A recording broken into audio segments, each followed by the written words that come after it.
Buenas tardes, estimadas maestras, estimados maestros. Nos da muchísimo gusto estar nuevamente en un lunes más de aprendizaje. Sean todos bienvenidos.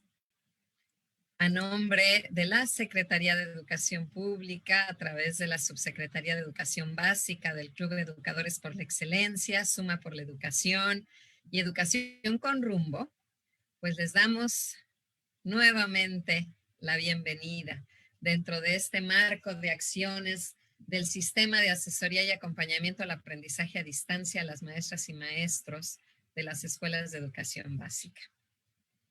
El día de hoy nos acompaña nuestro estimado maestro Jorge Barrón Martínez, otro de nuestros magníficos aliados en Club EPE, con el tema de estrategias centradas en el cerebro.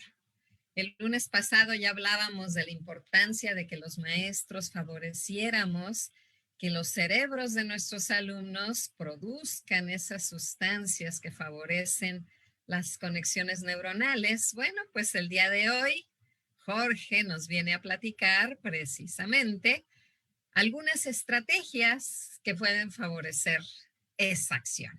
Así que quiero darle la bienvenida a Jorge. Buenas tardes, Jorge. Te estamos esperando. ¿Cómo estás, Jorge? Es un gusto verte, tocayo.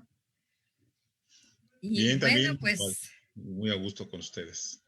Ya estamos nuevamente y antes de que se me olvide, quiero agradecer a todos los maestros y maestras por sus comentarios de la semana pasada, del webinar en el que estuvimos juntos con Logo Educando.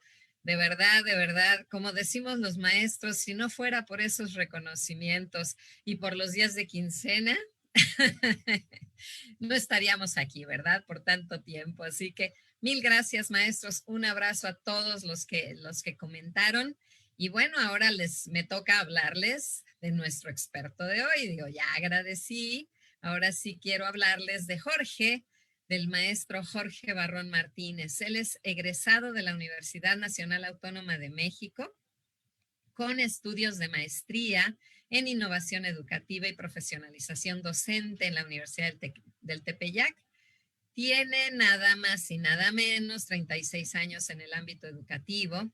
Es autor de los libros Educando a Jacob, Yo Eduqué a Jacob, Estrategias de Aprendizaje Conceptual de Alto Impacto y Estrategias Centradas en el Estudiante. Ha sido galardonado con el reconocimiento a la labor docente Emma Godoy, una maestra que ha estado con nosotros todos los días como, no es cierto, perdón, esto ya no es del discurso, ¿sí? Entonces, galardonado con el reconocimiento a la labor docente, Emma Godoy. Entre otras muchas cosas, un excelente formador de docentes, de niños, de jóvenes y un gran aliado de Club EPE, por lo cual Club EPE te agradece, Jorge, que estés con nosotros esta tarde y pues a todos los maestros igual. Jorge, seas bienvenido, el micrófono es todo tuyo. Adelante. Gracias, Gina. Muchas gracias. Voy a compartir mi pantalla de una buena vez para poder comenzar nuestra sesión. Pues, maestros, maestras, pues un gusto. La verdad es que sí, nacimos para esto, para compartir, decía hace un momento Gina, con maestros, con alumnos, con directivos, con padres de familia. Ya 36 años en el ámbito educativo, aprendiendo sobre todo estos temas que de pronto consideramos que ya dominamos y cada vez aprendemos algo nuevo, ¿no? Sobre todo bajo estas circunstancias, pues estamos aprendiendo muchísimo. Lo acabo de comentar hace un momento que cuando pensábamos que ya dominábamos todos los ambientes de enseñanza y aprendizaje, bueno, de pronto estamos en esta situación que pues ya conocemos todos. Y bueno, hoy me corresponde hablar de ese tema muy atractivo, ¿no? Estrategias didácticas centradas en el cerebro. Y pues no soy neurólogo, no estoy metido en el ámbito de la neurociencia, pero desde que comencé a leer sobre este tema de neurociencia, créanme que poco a poco me he sentido envuelto por todo lo que nos puede aportar esta ciencia tan importante y cómo a raíz de la pedagogía y de la psicología ha nacido la neurodidáctica. Y hoy quiero compartirles, maestros, maestras, una serie de estrategias que considero fundamentales en este tema de dirigirlo hacia el cerebro. Y encontré esta frase que dice, educar sin saber cómo funciona el cerebro es como querer diseñar un guante sin haber visto una mano. Leslie Hare dice esto respecto al tema precisamente de la neurociencia, ¿no? Y cómo ahora pues debemos estar pensando sobre todo en esta situación de confinamiento en nuestros estudiantes, en nuestros niños, en nuestras niñas. Y bueno, este libro que aparece aquí en la pantalla es el cuarto libro que publiqué, Estrategias Didácticas Centradas en el Estudiante. Pues hace 4 años lo publiqué con la idea de fortalecer el trabajo de un grupo de catedráticos en la Universidad de Guadalajara y después se convirtió pues en un libro que para muchos ha sido de gran utilidad y hoy embona perfectamente con el tema que vamos a trabajar. Y pues bien, le agradezco mucho a mi amiga Gina el que nos haya presentado. Les digo que ya son 36 años en el ámbito de la docencia. Publicamos estos 4 libros. Este primero que es mi hijo mayor, Educando a Jacob. Un libro que también lo escribí con el afán de desahogar todas mis ansiedades, mi desesperación y un poco de estrés, y se convirtió de pronto en un libro que varios maestros en el país me han hecho favor de leerlo, y que va también encaminado a esa parte de entender mucho las emociones y los sentimientos de nuestros niños. Y bueno, pues maestros, maestras, quiero comenzar con este video que me llamó mucho la atención. Es un video que dura aproximadamente 2 o 3 minutos y enseguida vamos a comenzar nuestra sesión de estrategias didácticas centradas en el cerebro. Los invito a que lo vean. No requiere realmente mucho sonido, pero que lo vean, por favor. Entonces, adelante.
Bueno, maestros, pues yo creo que la imagen dice mucho, ¿no? Y tendríamos tal vez toda una sesión o más para poder hablar sobre todo lo que nos proyecta este video. Pero sobre todo me pregunto cuándo perdimos el color, cuándo perdimos esa, ese gusto por aprender, en qué momento las cosas ya no eran tan fáciles de asimilar. En un libro de este autor del Principito, Antoine de Saint-Exupéry, dice en una parte del libro de La Ciudadela: por esto hice venir a los educadores y les dije, no estáis encargados de matar al hombre en los pequeños, ni de transformarlos en hormigas para la vida en el hormiguero. No los colmaréis de fórmulas vacías, sino de imágenes cargadas de estructuras. No los llenaréis de conocimientos muertos, sino que les forjaréis un estilo para que puedan asir. No juzgaréis de sus aptitudes por su aparente facilidad tal o cual sentido, porque quien va más lejos y logra mayor éxito es el que más ha trabajado en contra de sí mismo. En primer lugar, pues, tendréis en cuenta el amor. En un libro de Begoña Ibarrola que habla precisamente de del aprendizaje emocionante, dice que primero que nada debemos entender mucho la parte emocional de nuestros niños, entender sus sentimientos y en automático se va a dar el aprendizaje.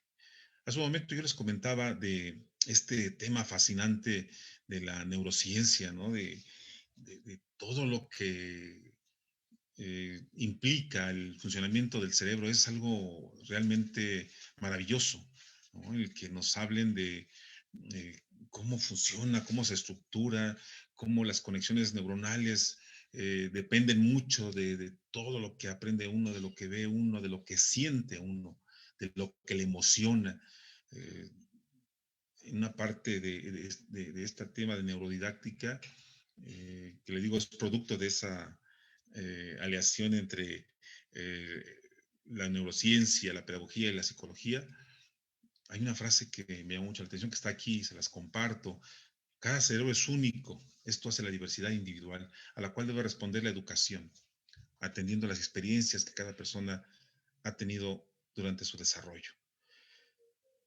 Si ustedes en esos momentos recuerdan qué contenido temático, qué materia les costó más trabajo, debemos recordar por qué nos costó más trabajo o por qué la aborrecíamos. Yo recuerdo muy bien que mi maestra de matemáticas nos dejaba varias ecuaciones y operaciones algebraicas que yo no entendía y solamente le resolvía porque pues así no lo pedía, pero yo no sabía dónde estaba la aplicabilidad.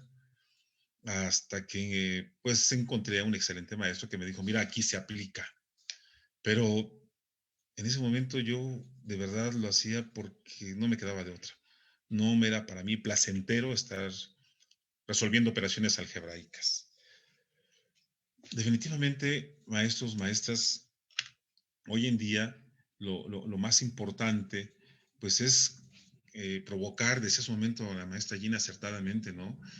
Placer, emociones, tener a nuestros niños en un estado de alerta, provocar en ellos un poco de calma, de paciencia, de control, sobre todo en ese momento, de adaptabilidad, de humor. Es interesante provocar en ellos la capacidad para retener, para almacenar, para recuperar información. Gran parte de esto hoy lo voy a compartir con ustedes. Mantener la atención, aprender, socializar, impulsar esa parte de la sensibilidad, sobre todo, reitero, en este momento donde se necesita una conciencia social. Y créeme que cuando ustedes y yo trabajamos en equipo, cuando hacemos trabajar a nuestros niños, a nuestras niñas, a nuestros estudiantes en equipo, estás trabajando esa parte de la sensibilidad, la conciencia social, el trabajar para el otro, impulsar el relajarse, el memorizar, que es importante, definitivamente, reaccionar ante situaciones de estrés, para que siempre mantengan un estado de alerta, como ahorita tú y yo, ¿no? Todo esto, pues sí es un trabajo de los maestros. Tenemos que buscar estrategias, tenemos que buscar ejercicios, actividades que fomenten esto. Pero ¿qué creen?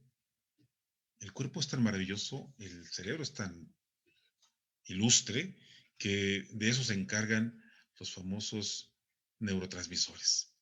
O sea, el cuerpo mismo se encarga de producir dopamina, adrenalina, oxitocina, endorfinas, que esto que acabo de compartirles lo hacen, pero también requiere de un profesional de la educación que mediante ciertos ejercicios, mediante ciertas actividades, con un video, un canto, un ejercicio, impulse esta serie de reacciones cerebrales, esta serie de conexiones cerebrales. Algo que me encantó de una amiga maestra, Laura Fuentes, que cuando habla de este tema, ella habla de neuroplasticidad, ¿no? Esa capacidad que tiene el cerebro para eh, adaptarse a las sensaciones, a las conexiones, a la información que tú proporcionas, pero depende mucho de qué le ofrezcas.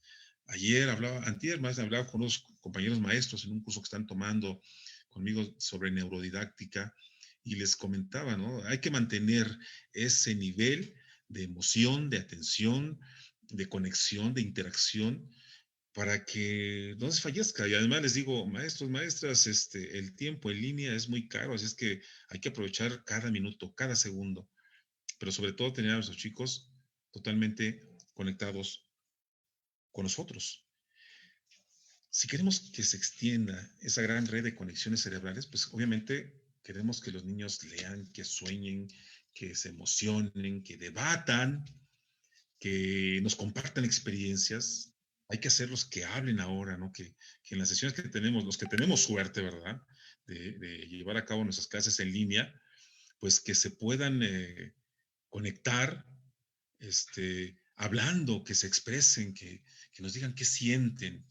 Ellos son los que tienen que trabajar. Nosotros solamente tenemos que ir moderando cada actividad, irlos llevando de la mano, pero ellos son quienes tienen que trabajar.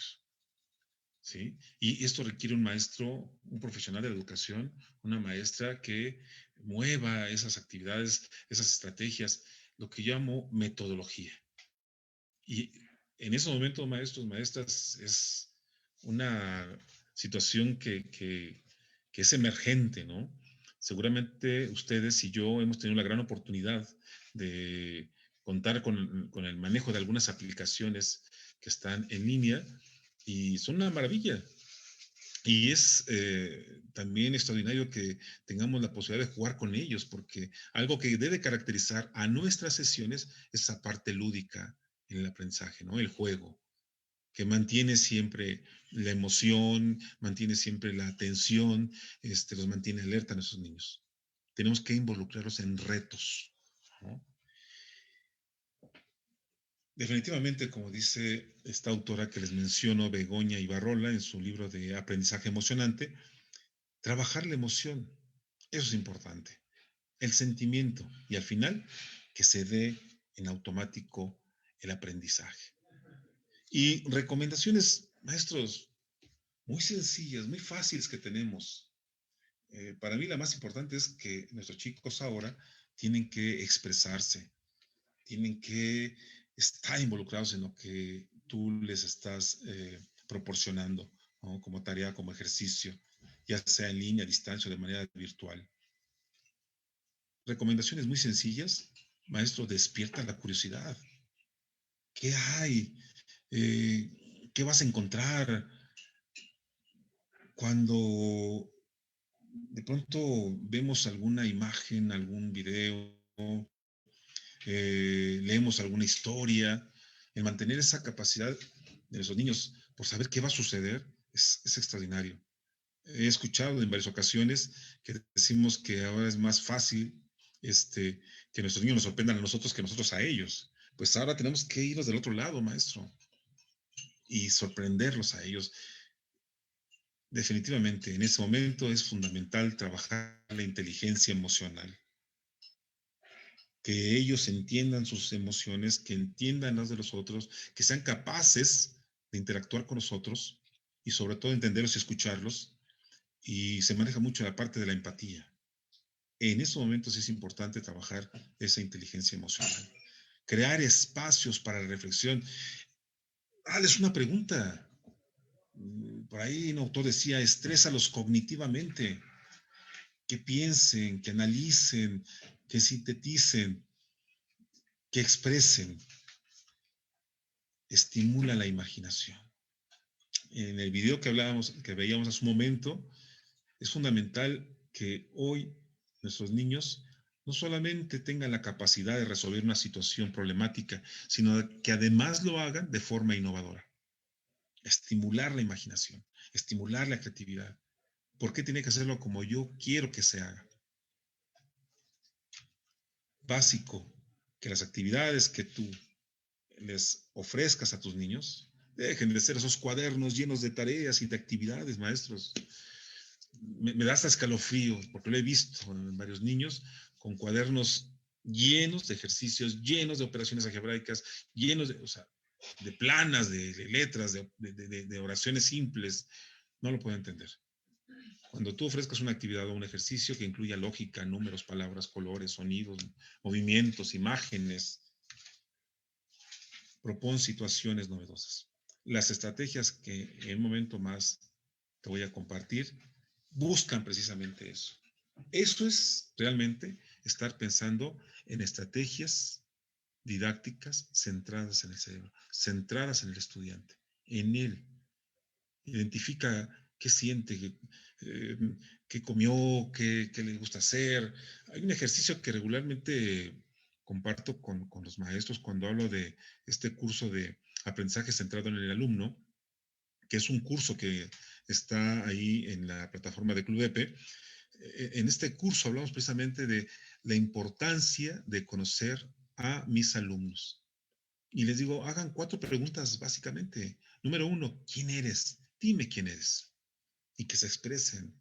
Algunos niños pondrán una cara de sorpresa, ¿no? Cuando les hacen esa pregunta. ¿Cómo que quién soy, maestro? Usted me conoce, ¿no? Quiero que me digas quién eres. ¿Quién es Juan? ¿Quién es Pablo? ¿Quién es Laura? ¿Quién es Angélica? ¿Quién es? Por otra parte, ¿qué te gustaría aprender de lo que vamos a ver durante este semestre, durante este ciclo escolar? Otra pregunta, ¿qué te gusta de la escuela? Y en la última pregunta, ¿cómo te visualizas dentro de un año, dentro de 2 años? Dependiendo de la edad, uno le puede hacer esta pregunta a los niños. Es importante que tú, que yo conozcamos a nuestros niños. ¿Quiénes son? ¿Cuáles son sus intereses? ¿Cuáles son sus necesidades? Y a partir de ello, ir creando ese ambiente propicio para el aprendizaje. Ir diseñando ciertas técnicas, ciertas estrategias, ciertos ejercicios encaminados solamente a él, a ella, ¿no?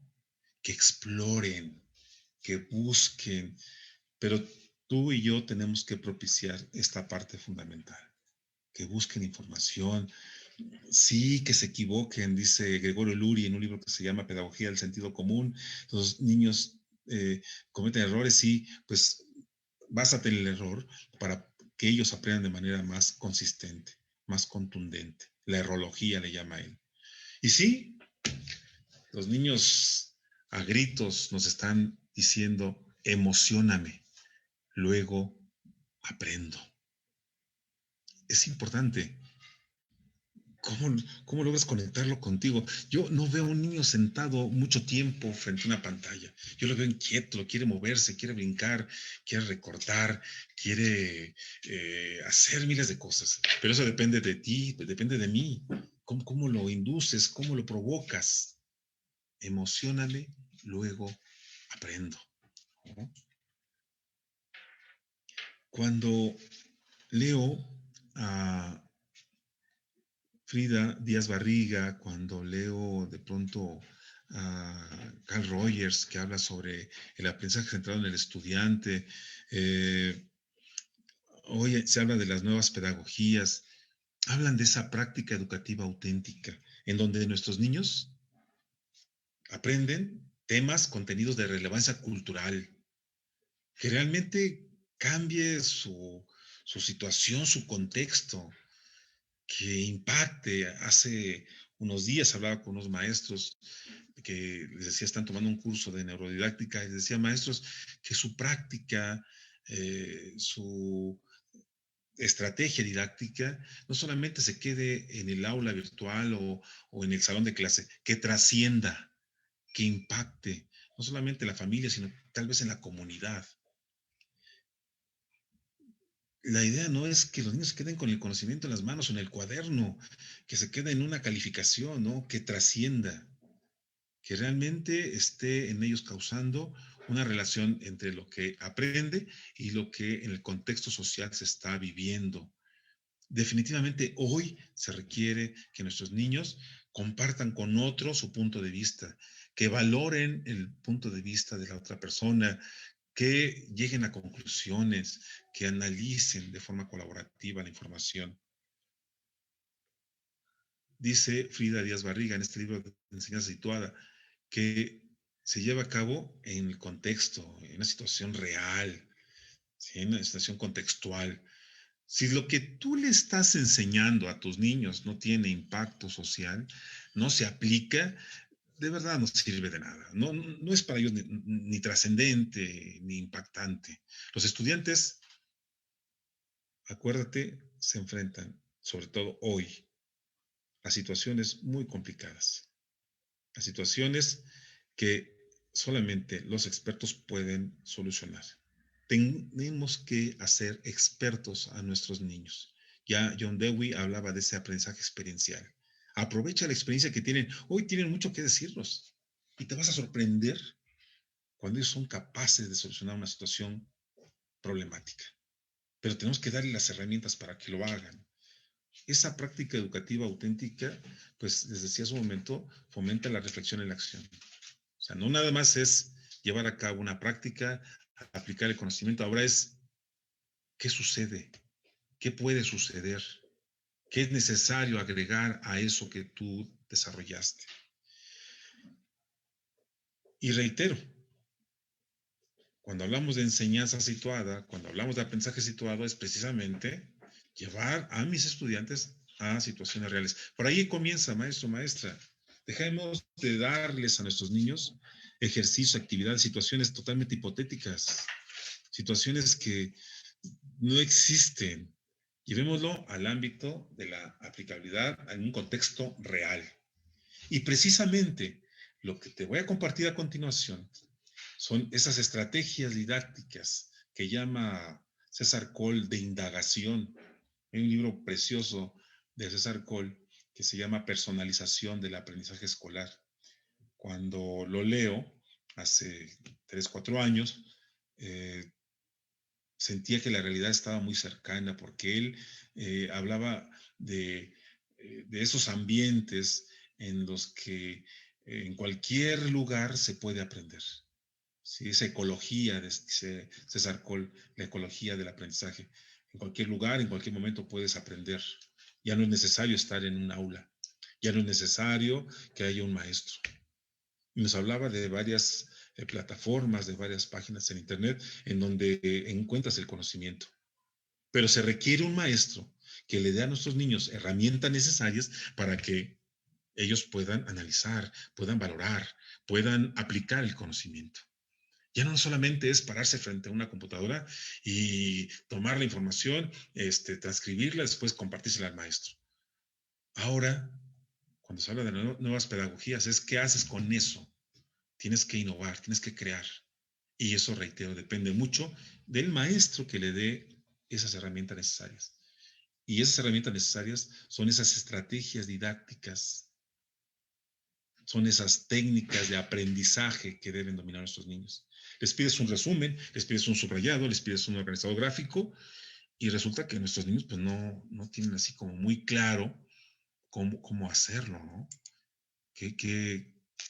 Cómo trabajar un mapa conceptual, un mapa mental. Aplicaciones hay muchas y maravillosas, pero yo siempre he recomendado que nuestros niños tienen que arrastrar el lápiz primero y después darle el diseño que ellos quieran, pero tienen que aprender a reflexionar en la acción. Esa es la recomendación.